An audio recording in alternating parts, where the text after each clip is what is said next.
Welcome everyone. इस video में हम विलियम वर्ड्सवर्थ और उनके द्वारा एक पोइम में जो एक कोट है कि spontaneous overflow of powerful feelings, इसको डिस्कस करेंगे। पहले हम पोइट के बारे में कुछ जान लेते हैं थोड़ा सा।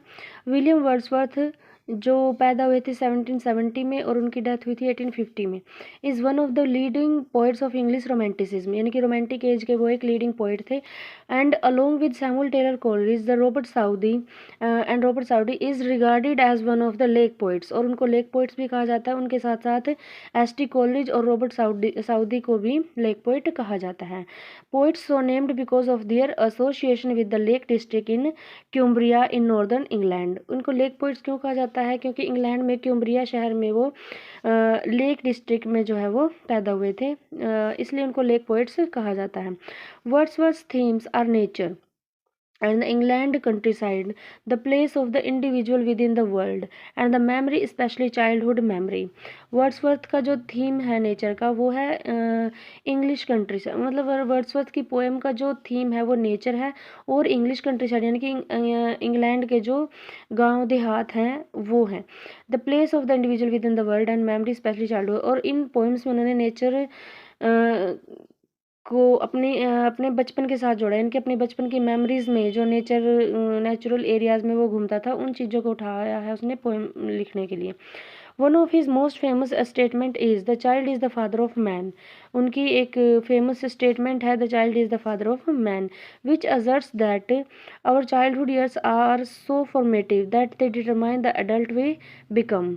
कि हमारा, इसका मतलब क्या है कि child is the father of man, इसका मतलब ये है कि हमारा चाइल्डहुड ही ये निर्धारित करता है कि हम बड़े होकर क्या बनेंगे, किस तरह के इंसान बनेंगे, किस तरह का आदमी बनेंगे।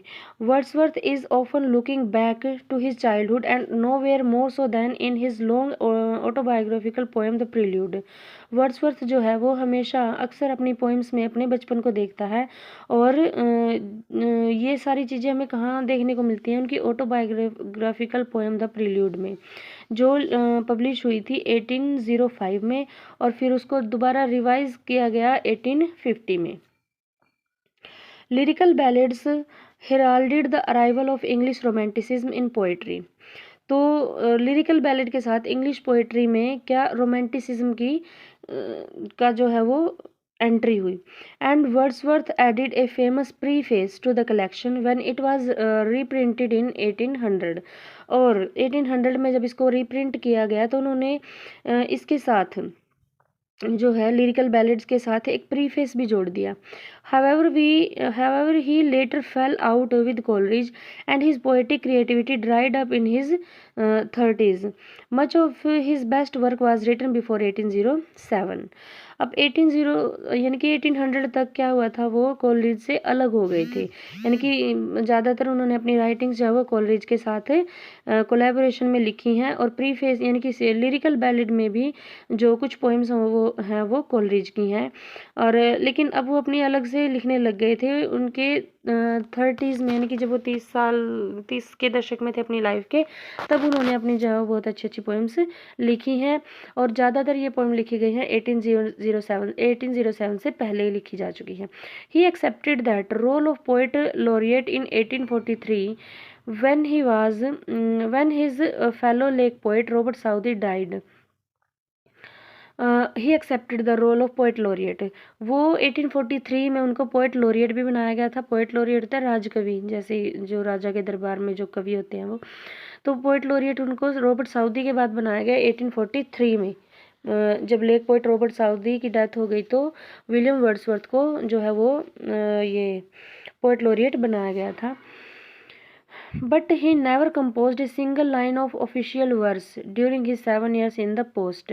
लेकिन क्या हुआ, अपनी पोस्ट जब ये 1843 से लेकर 1850 तक इस पोस्ट पे रहे वो, और इस पोस्ट पे रहते रहते उन्होंने एक सिंगल पोएम भी नहीं लिखी, और ही डाइड इन 1850, और 1850 में तो उनकी डेथ ही हो गई थी।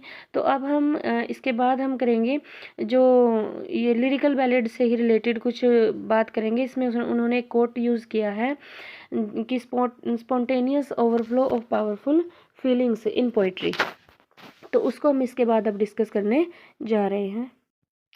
तो अब हम एनालाइज करेंगे वर्ड्सवर्थ की famous line about poetry and the spontaneous overflow of powerful feelings को। तो 1798 में हम बात कर रहे थे कि was the key year for romantic poetry in Britain for it saw the publication of the lyrical ballad. तो 1798 जो था रोमांटिक पोइट्री में ब्रिटेन में रोमांटिक पोइट्री के लिए की ईयर था, क्योंकि इस साल क्या हुआ था, लिरिकल बैलेड जो है वो पब्लिश हुआ था।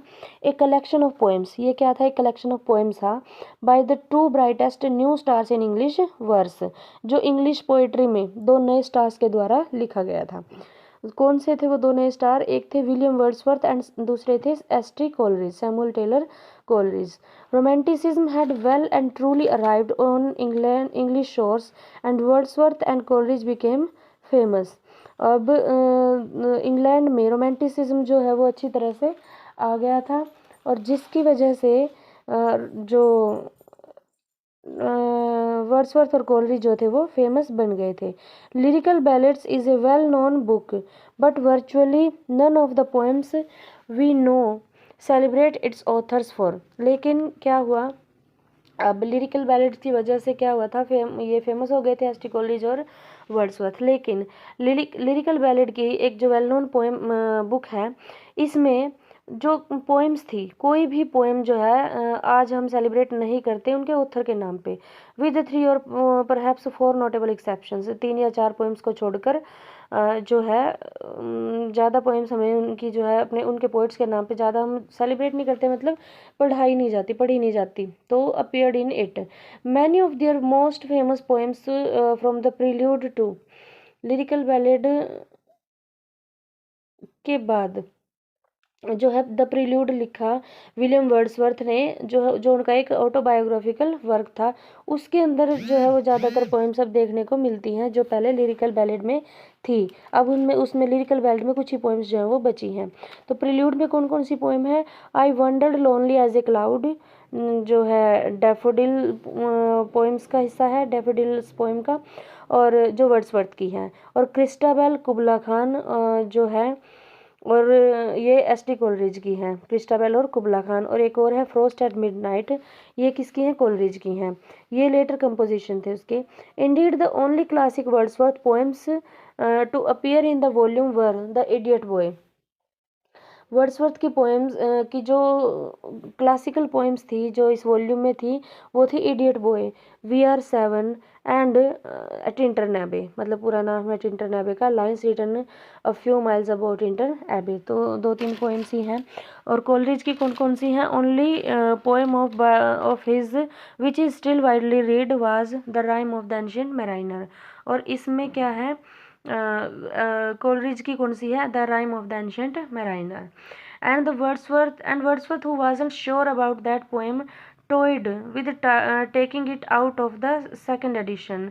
अब इसने वर्ड्सवर्थ ने क्या किया, इसको नहीं पता था कि कितनी फेमस होने वाली है, इसकी क्या इंपॉर्टेंस होने वाली है, तो उन्होंने क्या किया, इसको लिरिकल बैलेड के सेकंड एडिशन से हटा दिया। सेकंड एडिशन जब उन्होंने लिरिकल बैलेड का लिखा तो उसमें से इस पोएम को जो है वो निकाल दिया। Indeed only 4 Coleridge poems appeared in the collection in the first place. तो अब इसमें लिरिकल बैलेड का जो सेकंड एडिशन था, इसमें अब कोलरिज की सिर्फ 4 ही पोएम बची थी। So lyrical ballad was very much a Wordsworth book, first and foremost. And in 1800, when a second edition of the book was published, he took it upon himself to write a preface to the collection. तो 1800 यानी कि lyrical ballad जो था सिर्फ Wordsworth की book ही बन के रह गई थी, क्योंकि कोलरिज की सारी जो पोएम्स हैं उसने हटा दी थी इसमें से।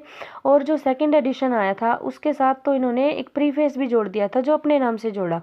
तो अब ये टोटली क्या हो गई, लिरिकल बैलेड से टोटली विलियम वर्ड्सवर्थ की बुक हो गई थी, एक कलेक्शन ऑफ पोएट्री हो गया था।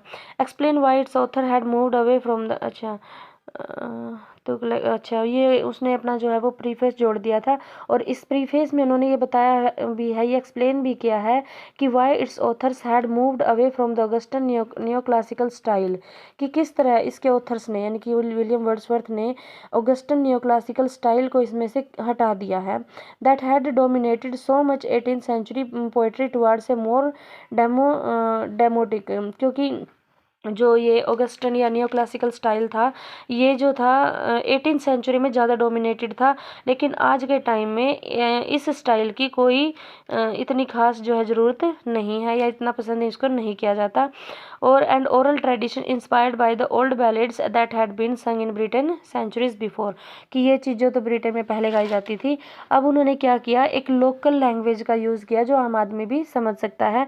इस चीज़ को समझने के लिए इसी जो है इस वीडियो से जस्ट पहले एक वीडियो है जिसमें पोएटिक डिक्शन बताया गया है विलियम वर्ड्सवर्थ का, तो उसको अगर एक बार देख लोगे तो समझ में आ जाएगा कि पोएटिक डिक्शन यानी कि अब वर्ड्सवर्थ ने किस तरह की लैंग्वेज का जो है वो यूज़ किया है लिरिकल बैलेड्स में, सेकेंड एडिशन में या अपनी नेक्स्ट आने वाली पोइट्रीज में। तो the 1800 edition of Lyrical Ballads appeared of course in 1801। तो जो 1800 एडिशन था लिरिकल बैलेड का, वो कब आया, 1801 में आया, जनवरी में। In his famous preface to lyrical ballads, Wordsworth famously rights. अब जो लिरिकल बैलेड का प्रीफेस है उसमें एक इसने लाइन का यूज़ किया है वर्ड्सवर्थ ने, poetry is the spontaneous overflow of powerful feelings, it takes its origin from emotion recollected in tranquillity. यानी कि पूरा जो सेंटेंस है, पूरा जो कोटेशन है वो यहाँ पे दिया गया है। But what was the meaning here, लेकिन इसका मीनिंग क्या है, well that it isn't all he wrote, उसने मीनिंग पूरा नहीं लिखा, उसने आगे भी कुछ लिखा है, मतलब सिर्फ ये लाइन ही नहीं लिखी, इसने इसके बारे में बहुत कुछ लिखा है।